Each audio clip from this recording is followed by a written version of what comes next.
Well, Once you thank come you. on our stupid show, you're always welcome to come back. And I would be happy to. I don't think your show is stupid at all.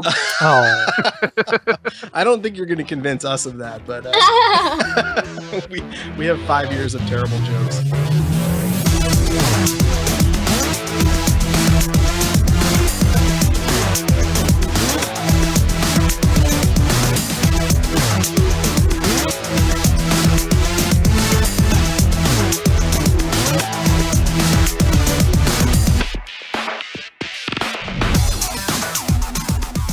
All right, welcome to Rated NA, the podcast for the website nerdappropriate.com. This is episode number 223, and I'm your host, Matt. and I'm Scott. And I'm Ash. And we have a very special guest tonight. Yeah, actress Mary Kate Wiles is here, and she's going to hang out and talk about Poe Party, which they're kickstarting right now, and all of her millions of other projects. We talked with her a couple nights ago at this point, and she already inspired me to get off my ass and start doing more.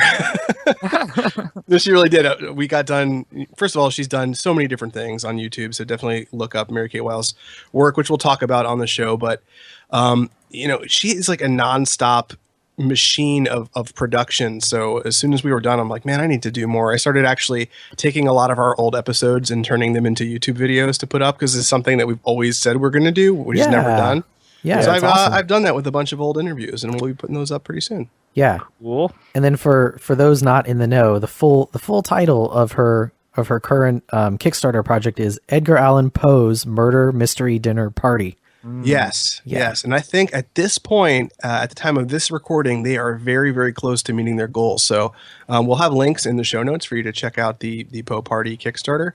Yeah. And this is a really fun episode. And for those of you who are interested in creating your own content and sort of and understanding how challenging it can be to create like your own body of work, I think Mary Kate has a great story here that you guys will like a lot. Yeah, man, her work ethic and her drive is really incredible, and it was great to kind of learn about that. Because honestly, I didn't know too much about her prior to the interview, but like over the course of the interview, I was like, holy smokes, like this is how you get things done, Yeah, no, it's impressive. And like I said, it made me think, oh shit, I need to be doing more. I need to be doing more with myself, because it's remarkable how much she's done in a relatively short amount of time. So I also feel like she's either clairvoyant or she had our show notes in front of her the whole time, because she was always like one step ahead of us. yeah, she was. It was a good interview. Before we get started, Matt, who brought us the show this week? This show is brought to you by Loot Crate. And this month, we've got the new theme, and it is Versus. So we're exploring some of pop culture's greatest rivalries: Dark Knight versus Man of Steel, Alien versus Predator, Spock versus Mirror Universe Spock, Daredevil versus Punisher, and Harley Quinn versus everyone. So head on over to lootcrate.com/ratedNA and use the code RATEDNA, and you will get a discount on the subscription you sign up for, and you get a little box of awesome every week, and this one should be pretty cool like always. Sweet. Yes, absolutely. And it helps out the show a lot. So please sign up using code RATEDNA and, help us feed our hungry mouths. Absolutely. I will never go hungry again. Hey, let's just listen to this interview now and come back and say goodbye. Sounds good. All right. Enjoy.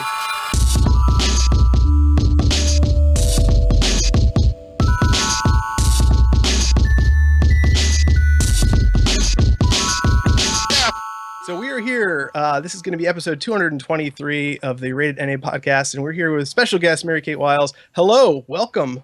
Hi, thanks for having me. Well, thank you so Hello. much for coming on. And we were just, you were just joking that you're super busy, and Yes. this was actually, I'm not lying when I say this. This was normally when we have people on, I go through and I look through all their work and I research and I try and consume as much of their stuff as humanly possible before I have them on, so I kind of know what I'm talking about. That's good of you. But holy crap.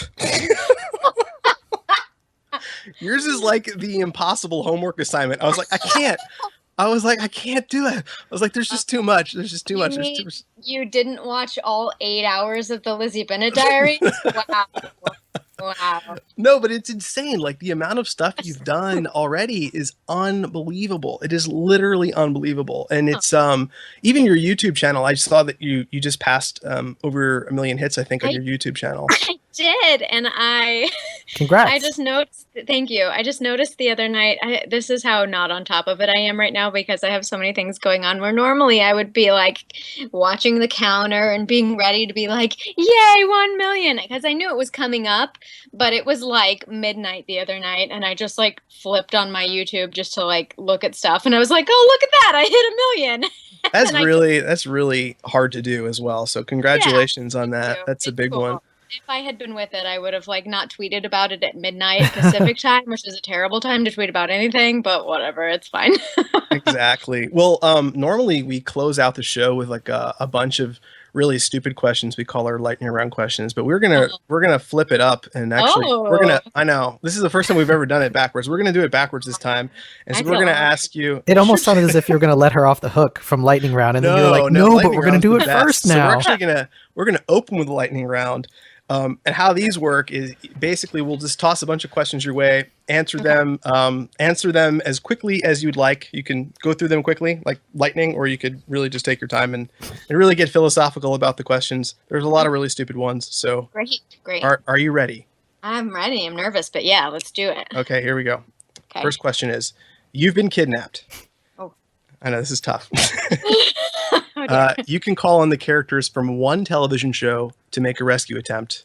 Which show do you pick? Oh, well, I am not like the most well-versed in the shows that are probably the correct shows for this, but I'm currently super into iZombie, and they're pretty good at figuring stuff out, so sure. Holy crap, I love iZombie. Isn't it amazing? It's so good. It's really, really good. It is really, really good. I think that cast on that show is just so hilarious. So good. And I love I was a big Veronica Mars fan too. Yes. So I love seeing that, that humor again, and those characters. A lot of the characters in iZombie sort of reflect a lot of the characters in Veronica Mars. So that is a great show. I'm glad you like it too. There are also no wrong answers. It's so good at like being about zombies, but not, and like in a fun and different way. It's great. I love it. Yeah, it has a great energy. It's like eating candy in a good way. Yeah, it is. It is. Next question. This is a deep question. Would you get along with a 15-year-old version of yourself? Ooh. Yeah, I would definitely be annoyed by myself, but I think we would get along. Yeah. I was super into Lord of the Rings at that point, and I'm still pretty into it, so we'd have a lot to talk about. That's not bad at all for 15. Yeah. That was like, I discovered it when I was 14, so I was like deep into my obsession. That's awesome. Yeah. That is really awesome. Yeah, I say this when we talk about this, but I absolutely hate myself at 15. I don't even know what was wrong with me at 15. It was a rough time. I think everybody probably has some things that they don't love about their 15-year-old selves, so I wouldn't. Yeah, I would just shake myself. What's wrong with I just had like some super nerdy friends when I was 15, so it was just really whatever. Really I'm talking about Matt. All right, so the next one is: what is the first movie you actually remember seeing in the movie theater? I don't. It's hard. I have a memory of seeing The Great Mouse Detective in a movie theater and being scared by it, but I think that movie came out, like I didn't see it when it came out because when did it come out? Because I wasn't born yet. But I somehow remember seeing it in a theater when I was little, and it really freaked me out. But I do love that movie. I don't know if I've ever actually seen that. Really? I know. I was really. It's weird. Like, we're kind of from Florida, and I've never seen like a lot of old animated stuff and a lot of Disney stuff. I've for some reason just not seen. And my wife's always like, "You've never seen the second half of The Little Mermaid?" And I'm like, "No, I don't even know." Oh, weird. It's weird to go back and watch those as an adult because I was super into Disney as a kid, and like you just have certain ideas of everything, and then you watch it as an adult and you're like, wow, all of that totally went over my head. Or oh my gosh, this is so scary. Like Ursula's so terrifying at the end of Little Mermaid, and I'm like, how did I watch this? I'm scared. I'm scared now. I recently went back and watched the original Winnie the Pooh movie cartoon. Oh yeah. And like in the first story of the movie, like Winnie the Pooh has like a total honey addiction, and it's almost scary. How he's like going to people. True. He's like going to people's houses and like lumps and woozles, and he has like a weird like Yeah. drug trip dream on the honey. Oh yeah, it's super weird. It's almost like it's borderline creepy, and I'm He like, doesn't wow. ever mainline the honey at any point, does he?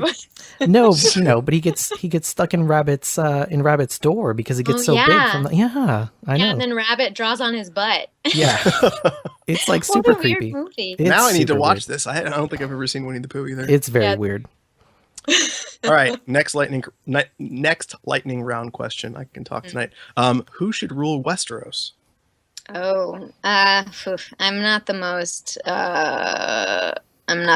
well versed in Game of Thrones, and I apologize. It's all right. Just It's all right. you can make up a character. This is lightning round. You can do whatever you want. Yeah. You're the I guest. mean, I'm gonna be okay with Dany, Arya, or Jon Snow, although I know stuff has happened, so who knows? Those We'll are all see. acceptable answers.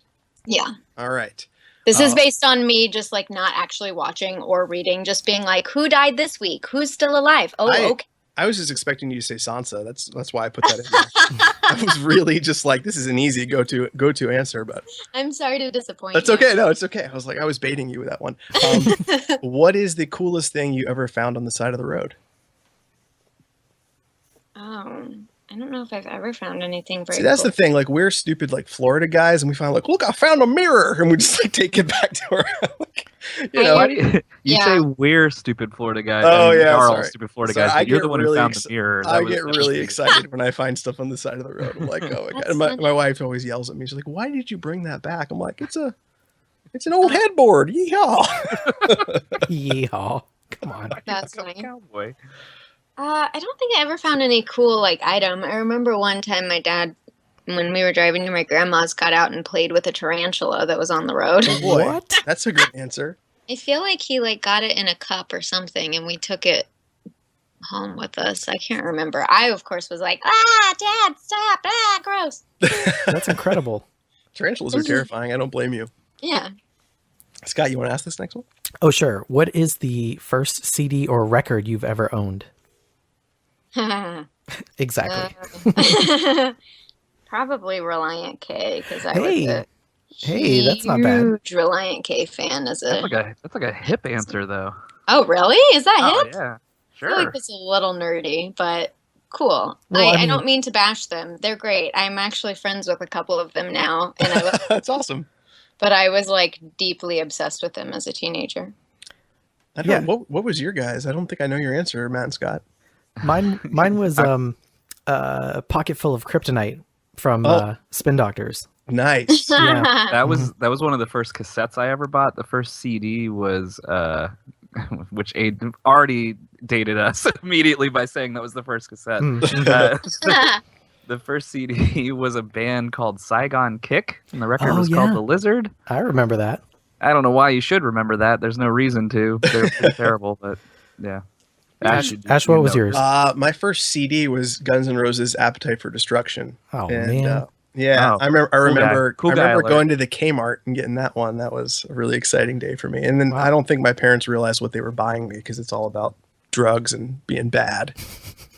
So bad parenting. There you go. Don't buy your kids Appetite for Destruction. All right, this is a hard question. You're stranded on a desert island and a small box washes up on shore. What is inside that box? I get to decide what's inside the box. Yep. Oh, probably the Lord of the Rings books, That's a great answer. because I can read those over and over again, like So forever. you're not worried about escape. You're just going to hang out on the island and, Entertainment for days, man. and just read Lord of the Rings. I mean, that would actually occupy you for quite some Be time. entertained. Yeah. Exactly. So, yeah. Yeah, I mean, I don't know what's going to fit in a box that'll help me escape besides like a laptop or an iPhone. So maybe that, I guess. I don't know. Okay. That's a good answer. Chapstick for sure. Definitely chapstick. Chapstick and Lord of the Rings. Yeah. All right. Last lightning round question. The perfect pizza is one topped with blank. Oh, just good old pepperoni. You're a pepperoni lover? Nice. Oh yeah. All Oh right. yeah. That is Yes. an excellent answer. And you've survived the lightning round. Yes. Scott will drop in some sweet music here.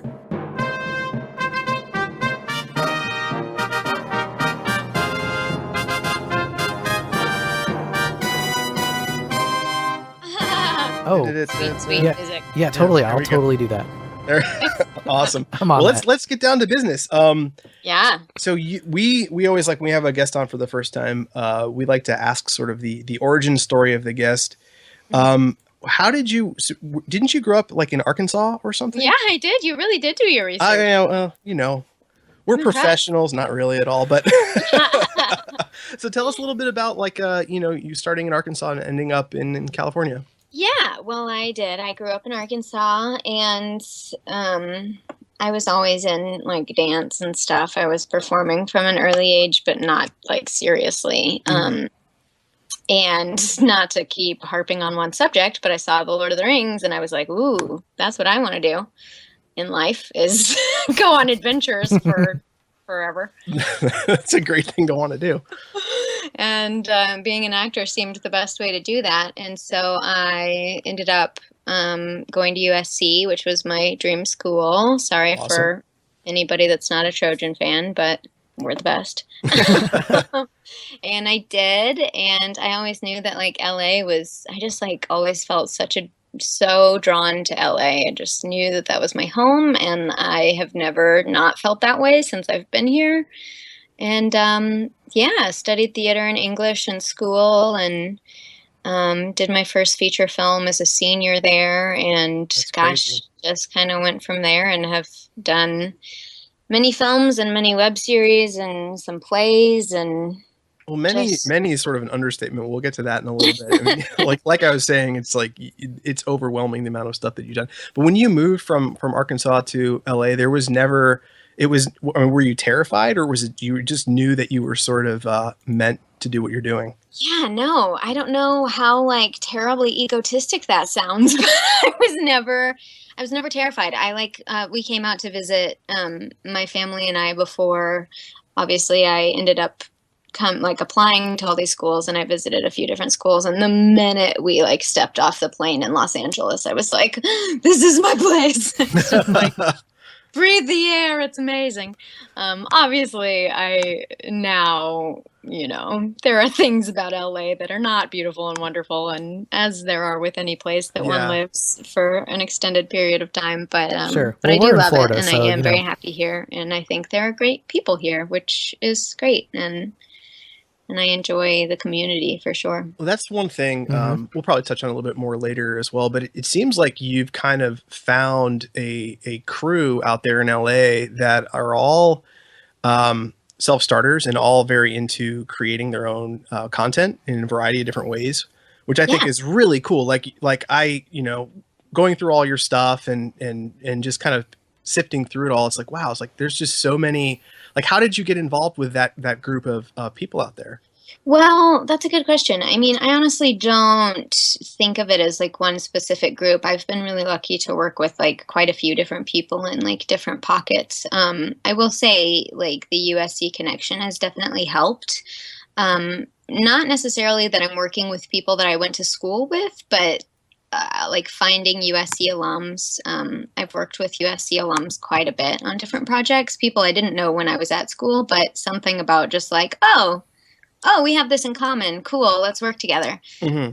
Has really been cool. But honestly, I owe it all to Squaresville, which is a show I did a few years ago, a web series. It was my first major web series. At this point, I've done a few web series now.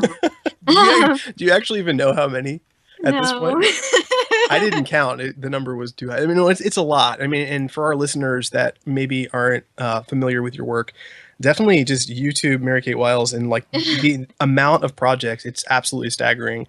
And the great thing is they're all very different. And I mean, we could sit here if we had 6 hours, we could go through all of them and just talk about, how different they all are. But it's really impressive, Thank you. I mean, I'm really lucky in that I kind of fell into a couple very good ones early on in terms of I did Squaresville, and through Squaresville, honestly, I feel like everything else has come from that, because I got the Lizzie Bennett diaries, not because of that, but through working with certain people and meeting certain people. And then I got to audition for Lizzie Bennett because I had met people who are running it before, and that helped me, be considered for that. And just, it's crazy how certain things lead to other things in a business like this that's very arbitrary. And when you look back and sort of trace all the lines and what they went back to, it's I just like think about how different my life would be if I hadn't gone to that audition that day. So is that how you ended up getting Lizzie Bennett, just through a straight audition process? Yes. I booked Squaresville not too long out of school, many years ago. Oh no, I'm aging myself. A few years ago. And we shot some of that. Squaresville is a web series kind of like Ghost World. Is that? I almost called it Ghost Town. That's not right. Yeah, Ghost World. About two girls in like suburbia, and it's very slice of life and great. But the creator of that, Matt Inlow, who's a friend and actually my neighbor, was very insistent on us sort of getting out and going to web mixers and things. So we did, and through that I met Jenny Powell and Bernie Sue. Bernie Sue ended up creating the Lizzie Bennett Diaries, and Jenny Powell was a producer on it, and they just called me in for an audition. But if I didn't know them, I don't know if they would have ever called me in, because so many hundreds of people submit to every project. So it definitely helps that they were like, oh, Mary Kate, we know her, let's bring her in. Yeah. And so then I booked Lydia in that, which of course the Lizzie Bennett Diaries sort of became one of the biggest web series that has ever been. And then they ended up running at the same time, weirdly enough. Even though we had shot Squaresville a couple years prior, they both sort of started coming out at the same time. Yeah. Which was cool and was really fun, because I had these very different series going at once, which I think helped. I don't know. I think like you said, I've gotten to do a lot of really different things in the work that I've done on the web and elsewhere. And I'm thankful that people, I guess, think of me as somewhat versatile, because I've been offered a lot of different things. And I think the fact that Squaresville and Lizzie Bennett were up at the same time helped with that, because I was playing completely different characters in both of those. And since then it's just crazy how one thing leads to another. Yeah, that's why I was really stoked when I asked you to come on. You're like, sure. I was like, oh man, I don't know how the hell she has time, but I'll take it. So. That's kind. No, I mean, I'm not. It varies. These last couple of months have been pretty insane. But if you had asked me last November, I had nothing going on. So actually, you were talking about versatility, and that's a pretty good segue into music stuff, because you sing and play guitar, and two of the guys on the show, not me, I'm not a musician, unfortunately. Two of the guys on the show are musicians as well. And how did you know that you could sing and play from a young age, or is that something you picked up later? Well, I would like to put quotes around play guitar.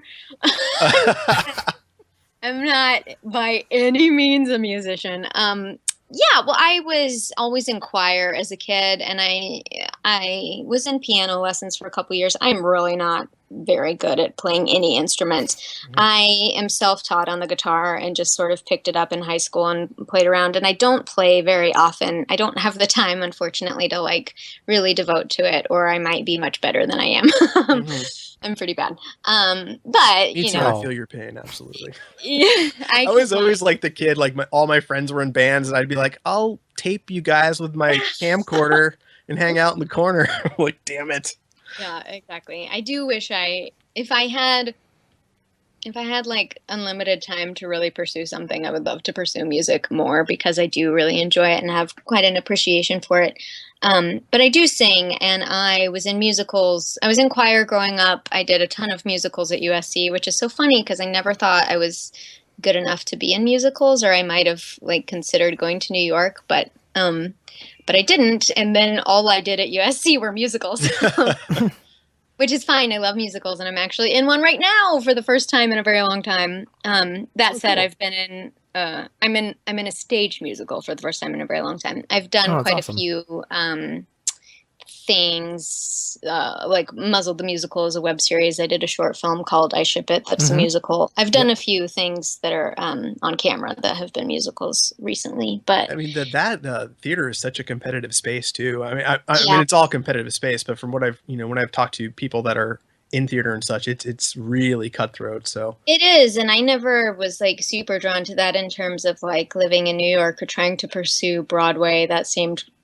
crazy to me because it is like so hard to make it and so hard to make a living, and especially out here even as well. Like that's why I haven't done theater in a long time, is because it just doesn't pay very much and it's a lot of time. Yeah, absolutely. It's hard to like make it work. I admire people who do. With the variety of the stuff that you're doing and have done, is there something that is motivating you creatively right now, or like are you motivated by doing a variety of things, or are you sort of more into like comedy or drama right now, or doing musical type work? Like what is it sort of that drives you to do all these different kinds of projects? Paying my bills is a big yeah, I feel that answer. Yeah. Not that is true. That is very much always a consideration. You gotta eat. Yeah, it's real life. Yeah. You gotta eat. But no, I don't know. I've just been really lucky that I've sort of been asked to do a lot of different things. It's weird. I never thought of myself as a comedic actor until Lizzie Bennett. And that's been a few years now, but almost all of the feature films I've done have been pretty dramatic, and I love that. I love drama, and I didn't think I was very funny until Lizzie Bennett, and I was given the opportunity to be funny, and people overwhelmingly responded with, "Oh, this girl's funny," and I was like, "Really? Oh, okay." And so I've really gained a real deep appreciation for comedy in the past few years. And also comedy is just fun to do. Mm-hmm. Not that, I mean, everybody loves, actors love to do drama because, you know, you love to like sink your teeth into something really intense. But at the end of the day, it's very draining. And I think with comedy, not that comedy isn't hard, it is hard, but it's fun. And you're able to sort of have fun with it when you're working, and especially when you're working with other people who are funny and good. And so I love it. I mean, I love doing everything. And I think for me, it's been really important to both find the comedy in the drama and to also find the drama in the comedy. And I try and do that no matter what sort of project I'm working on, I guess. Yeah, absolutely. That's a good segue to, I wanted to talk about I Ship It for a minute, because that is a perfect blend of a sort of comedy and drama, because your character is going through this breakup, which all of us have gone through. Yeah. It's incredibly comedic, and it reminded me a lot, and I know you've probably gotten this comparison a number of times, but it reminded me so much in a great way of Scott Pilgrim. Yes, that was intentional for sure. Yes, and I just absolutely loved, I might want to say that this might be my favorite thing. I really enjoyed this. So what was the sort of the process of, getting involved with I Ship It like? I had worked with the director, Yulene Kwong, on another series called Kissing in the Rain that she had directed with Shipwrecked Comedy, which I am now currently working with for Edgar Allan Poe's Murder Mystery Dinner Party that's on Kickstarter, which I'm sure we'll talk about in a minute. Yep. You can see the future. How did I know? So I had worked with her and with the same team on Kissing in the Rain, and so I Ship It was done as a short film as a part of an incubator series for New Form Digital, which is Ron Howard and Brian Grazer's digital company or digital production house or whatever. So she just asked me to be in it, and I was obviously excited by singing and getting to sing and play in something in that way, because I enjoy singing, and I hadn't at that point done that much of it, I don't think, on the web. That was before we did Muzzled. It was fun, and I really enjoy working with Sean Prasad, my co-star, as well as Joey Richter, who I've now, I'm on my fifth or sixth project with Joey. He's wonderful. I was gonna say, I noticed a lot of the same folks keep showing up, which is great. The first time I actually saw you wasn't Lizzie Bennett. It was actually School of Thrones. Yeah, we had Ashley Birch on the show, and she's great. Oh, she's awesome. And I was watching a lot of her stuff, and I was like, the cast of School of Thrones, they're all so awesome. They're all so great. Yeah. And then you kept popping up in everything. I mean, that's really like how it goes, is that you find these people that you love working with, and you just want to, I mean, and truly, like, Joey is and Ashley too. I love Ashley, and I would work with her always. Joey Richter, who played Theon in School of Thrones and is in I Ship It, he plays my ex-boyfriend. He's just one of the most committed, again, like, versatile actors, and just one of the most lovely people. And I would be happy to work with him forever. And truly, like, the same could be said of Ashley and so many people that I've gotten to work with on multiple projects. It's nice. It's really nice to find that. Yeah, normally when we bring up Ashley Birch, I'm always like, oh, she's, she has so much stuff. She kind of makes me feel like I'm not doing enough with my life. Because, like, it's unbelievable how much stuff she has going on. But I think you're giving her a run for her money. So. Oh, thank you. I appreciate it. That's a lot of definitely stuff. how I feel about Ashley. I'm like, how is it even possible? Right. Yeah. It's ridiculous. Like, it's hard for us, the three of us, to get together and do our, like, our hour and a half podcast every week. So I don't know how the heck you guys do it. So true. It is. We're like, how do we record this week? What are we going to do? It can be difficult, but you make it work. That's true. Well, let's talk about Poe Party. Yeah, Poe Party! I know. I'm excited for this. I saw this, just the other day, and I guess give us the elevator pitch, and I'll just ask you some questions, because I actually don't know a whole lot about it, so I'm eager to learn a little bit more. Sure. Well, Poe Party, or Edgar Allan Poe's Murder Mystery Dinner Party, is a new web series that is funding on Kickstarter, in which Edgar Allan Poe invites all of his famous literary friends, including the likes of H.G. Wells, Charlotte Bronte, Ernest Hemingway, etc., in order to woo and impress the lovely Annabelle Lee, who I play. And they all get together to play a murder mystery game, but things go a bit awry when people actually start dying. Excellent. So, are you saying all this from memory right now? I've written it out so many times. Okay. I was like, this is awesome. I'm like, wow. This is the first project. Actually, it is. It's the first project of this scale that I have been a producer on, as well as just a normal actor. Oh, cool. And I've been helping Shipwrecked Comedy, the group, produce the Kickstarter. So yes, I have written those lines out many, many times to many different people. That's really awesome. I really enjoyed that Kickstarter video, and it usually, I was literally just watching it as if I were watching, a movie or a TV show or something. I wasn't like, it kind of took me away from that whole, like, this is a Kickstarter. I was really just like, I want to see more of this. So now I'm like totally on board. Thing. Like, everybody that has a Kickstarter, if you talk to them, the hardest thing is actually getting those videos together and creating, a great pitch that actually, sells what you're trying to sell. So it's so true. So I appreciate that. Thank you. We definitely you sold me. Absolutely. Good. And we were like, how do we make this video interesting and funny and still, like, get across the things we need to get across? But that was written by Sean and Sinead Prasad, who play Poe and Lenore, and Sean Prasad and I are close.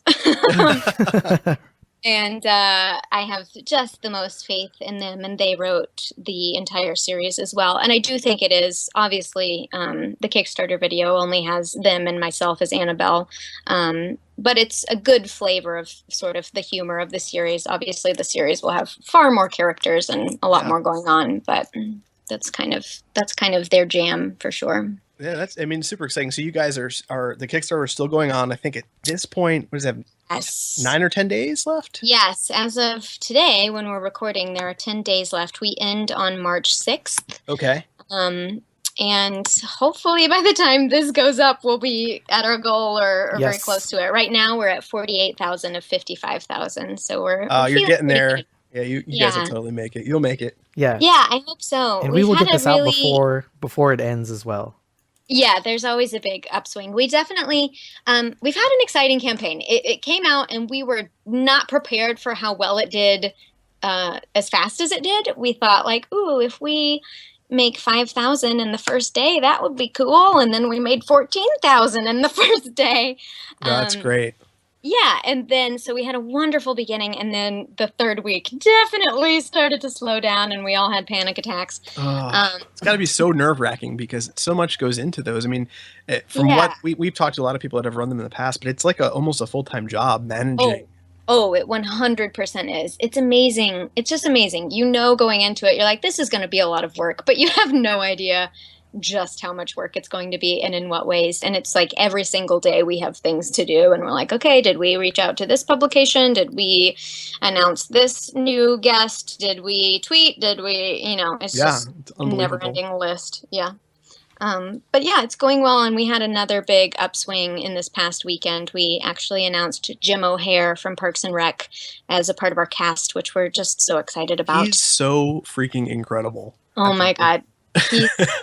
He's wonderful. He's wonderful, and he's like so nice. He's like beyond kind. And we reached out to him because we had written the role for him. Constable Jim is his role. And we kind of thought, like, we'll just throw this out there and see if he wants to do it. And he did. And he's been so, like, congenial and just like, when are you guys shooting portraits? Great. What time is good for you? Great. I'll be there. Like, we tried to give him a nice bottle of wine to thank him. And he was like, no, you guys drink it. And we were like, so he's like, being so nice. He's like Jerry Gherkin. Yes, he is. He's so nice. So kind. In fact, he's like set the bar so high that like everybody else were like, well, if Jim O'Hare showed up and was happy, so you better, Yeah. So you guys are still adding, I see some, it's not necessarily the stretch goals, but some of the goals are to keep adding actors as you guys get more money, right? So yeah, we've been doing this thing, which thankfully has worked out pretty well because I was nervous about it. I can say I was nervous about it. I came up with it, so I can say that I was nervous about it. Every $5,000 we've been announcing a new member of the cast and who they're playing, which was sort of in hopes of like, overcoming that plateau thing with Kickstarters and keeping people excited about seeing who else. It's a really good idea, actually. I haven't seen that done yet, so absolutely. I think that's really cool. Mm-hmm. Thanks. I can't take full credit. Actually, Squaresville did a similar thing back in the day when they crowdfunded for their first season, which was what kind of gave me the idea. But yeah, so we keep having something new to reveal. And then also in that, some of our cast have, sizable fan bases that we haven't tapped into yet. So then we're able to like sort of reach them as well, which has been good. So yeah, we have a few more reveals left, and then hopefully we'll be adding stretch goals and things if we hit our goal soon. We'll see. That is really cool. So I saw you put out on Twitter, I think either yesterday or today, that you guys are taking suggestions for authors, which is really exciting to let people kind of chime in and maybe suggest. I don't know that we will honor that. Yeah. We definitely have decided who's in it already, but it's interesting to me to see what people say. I asked like much earlier when we had only announced a few. Yeah. And I was like, who all do you guys want to see? And I was so proud of us because a lot of what people were saying were people we had already, written into the show. Oh, it must be so relieving. Like, whew. Yeah, exactly. A lot of people were gunning for Dostoevsky, which we had. So we were like, great, got him. Excellent. Agatha Christie, like, okay, good. Like, there definitely have been some that we can't include every author ever. But it's been really fun. And it's such a cool idea for a series. Do you guys know how many episodes and such you're going to do? Yeah, currently the script is the length of a feature film. Oh, wow. Actually, right now, 11 episodes. We're trying to whittle it down to 10, which is what we say on the Kickstarter that we're going to deliver. But there'll be about 10 or 11 10-minute episodes. And it's the length of a full-length movie. And it's a big cast. It's a lot of moving pieces and parts. But we're really excited about it. I can say this because I didn't write it. It wasn't my idea. But as soon as I heard it, I just thought that's so fun and it's so different. I've never seen anything done quite like that before. And obviously it requires a fair amount of suspension of disbelief because we have, a bunch of authors who are not necessarily alive at the same time together in a dinner party. But that's kind of the fun of it, Oh, absolutely. One of my favorite films of all time is Bill and Ted. And it definitely gave me that Bill and Ted vibe when I saw the cast. I was like, I can see them all hanging out and just being ridiculous. Yeah, that's a good thought. Bill and Ted. Yeah, I'm really looking forward to it. I think too, I don't know, obviously I haven't seen everything on the web, but I haven't seen anything like this on the web. So I'm hoping that it'll be something that really finds an audience. And I know our audience hopefully will enjoy it and hopefully will extend beyond that as well. Well, I think a lot of the projects that you've been a part of, they are kind of setting the bar for web content. It's really good stuff. It's well scripted stuff. The scores are great. The acting's great. Muzzled had great original music. I think it's a lot of really great original stuff, which is why we wanted to have you on. Thank you. I definitely have been very lucky in that the stuff I've done has all been very good. And now I'm like afraid. I'm like, okay, I got to be picky now. Yeah, right. Absolutely. But, Absolutely. I'm happy to work with people that are consistently churning out good content, and it's cool. I think for the web too, especially, like it only sets it apart more. Not to say that everything on the web is bad. Of course it isn't, but it's, Well, there's a lot of really bad stuff. Let's be honest. It's just harder to find better production value and stuff on the web because it's all independent and whatever. But even in that, it's great to work with people who I've seen make a lot out of a little. So yeah, I'm very thankful for the stuff I've gotten to do. Oh, that's awesome. Well, thank you so much for coming on and hanging out with us. Hopefully this is not your last time on the show, and the door is always open. Once you come on our stupid show, you're always welcome to come back and talk about your projects and answer silly questions. I would be happy to. I don't think your show is stupid at all. Oh, I don't think you're going to convince us of that, but we have 5 years of terrible jokes. But where can people find you on social media, and give one last plug about Poe Party and the URL and such for that? Well, I will say, before my one last plug, I also would not be doing my due diligence if I didn't say that everybody should come see Spies Are Forever in March, which is the musical I'm doing. Mm-hmm. Well, that's awesome. Yes, very excited. It's a kind of a take on James Bond, and I play the femme fatale, or the Bond girl, as it were. Scott is the biggest James Bond fan. I love James Bond. Oh man, I wish I could. He's gonna fly out to LA like tomorrow. Oh my gosh. Come on. Yeah, Come right. do it. We got people coming from like Italy and Mexico. You got no excuse. Oh. Wah, wah. Actually, I really do want to go to WonderCon, Scott. So if you change your mind and you actually want to go, I'll totally go with you. All right, I'll see what I can do. All right. But yeah, so that runs March 11th through April 3rd at the NoHo Arts Center in North Hollywood, and you can find all the info on that at spiesareforever.diamonds. What? Which That's is amazing. a real thing. Wow. Scott, we need to get the .diamonds URL for the site. Absolutely. You do. But anyway, you can find myself at MK Wiles on Twitter and Instagram, and I'm also on Tumblr and Facebook and YouTube. My YouTube channel is YouTube. I named it a long time ago, and it is called MK Smiles, EMKSMILES, which is what my last name would be if my parents had combined their last names to make my last name. Very nice. Very nice. Yeah. Well, again, thank you so much for coming on. Thanks so much. Absolute blast. It's gonna take me another 6 months, but I will consume all of your content. Please do not feel obligated. I have probably even consumed all of my content, so it's fine. It's quite an undertaking, but it'll happen. And maybe when I do finish it all, we'll have you back on and we can talk about everything in depth. A recap of all the content. Recap of everything you've ever done. Oh gosh. It'll be a 6-hour podcast. Probably some things you can leave out. Not going to name names. It's all right. That's like about half of our episodes, I'd say. You can just throw those out the door. No offense, guys. Yeah, sure. None taken. Yeah, no. Well, thank you so much, and we'll see you next time on our show. Thanks so much for having me, and yeah, everybody go check out Poe Party.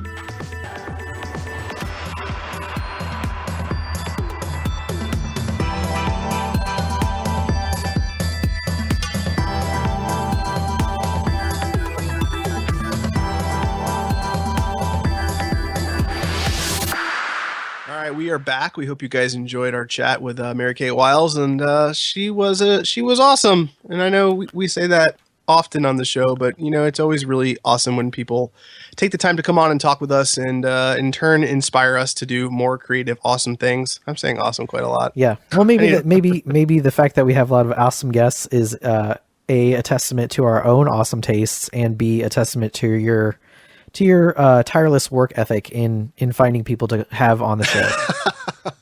Why, thank you, Scott. Thank you. Yeah. But again, big thanks to Mary Kate Wiles for coming on the show. And everyone should definitely check out the Kickstarter for Poe Party. And we'll, of course, have a link to that in the show notes. Like I said earlier, I think they are very close to meeting their goal. So definitely check it out. Support them. We are big fans of creative people doing creative things. And I think, this is something that needs to be made and needs to be seen. So yeah. It's honestly like, for as far as, there's always a Kickstarter video, right, with a project. And this was one that I genuinely sat down to watch and enjoy, and I laughed at it when I was watching it, which I thought was really great. And I think by the time this comes out, there will probably be less than 5 days in the Kickstarter. So we would, humbly encourage and request that you go take a look at it, because it's pretty awesome. But they're just dollars over $2,000 short of their goal. So yes, so close. And so worth it. So definitely check out, we talk about a lot of her projects here in this episode. So check all of those out, support her, follow her on social media. And of course, you guys can follow us on our channels, and that's at Nerd Appropriate on Twitter. You can go to our Facebook page, which is /Nerd Appropriate on Facebook. You can, of course, subscribe to us on iTunes, Feedburner, all over the place. And, say hi on the social channels, give us a wave, give us a rating, give us a hug. We want all that stuff. And thank you so much. And we'll be back next week with an all-new show. See ya. Yes.